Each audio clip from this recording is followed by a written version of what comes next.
प्रेम से कहिए जी। धन निरंकार जी। धन निरंकार महात्मा जी। महात्मा जी, जी आपसे एक हमारा कुछ सवाल है। पूछिए जी।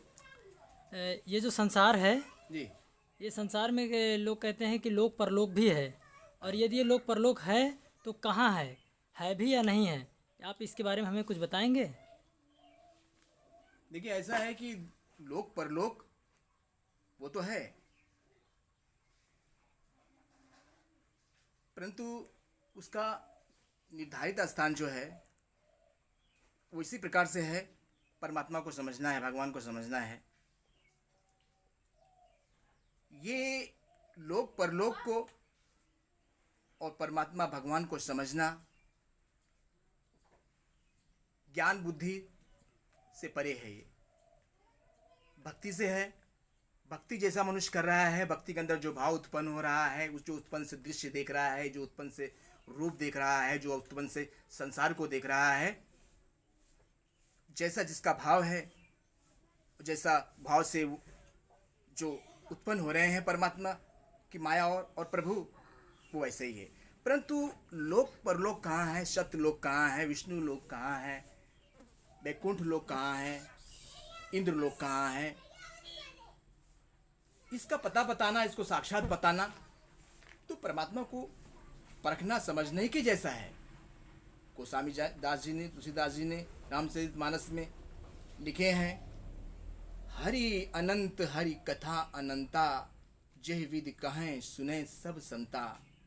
नेति नेति करके उन्होंने छोड़ दिया कि प्रभु परमात्मा को साक्षात समझना, वस्तुतः उनका रूप क्या है, उनका आकार क्या है, ये वेद और ज्ञान और बुद्धि से परे का विषय है।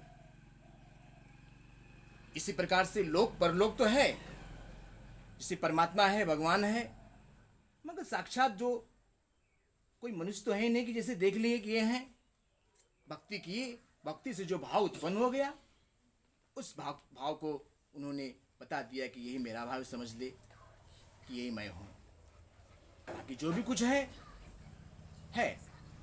जैसे विशाल रूप में भगवान ने कुरुक्षेत्र के अंदर अपना जो विराट रूप दिखाया कि ये जो शर है वो ब्रह्मलोक है, ये उदर है, ये सागर है, ये तलवा है, पाताल लोक है।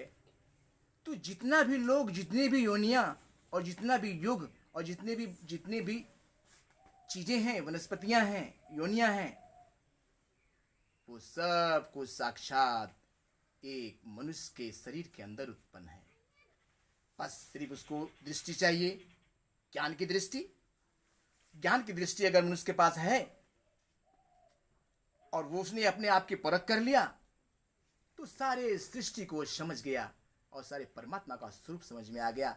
परंतु वस्तुतः उनका रूप जो है, उनके अतिरिक्त इस संसार में किसी के पास कुछ भी नहीं है।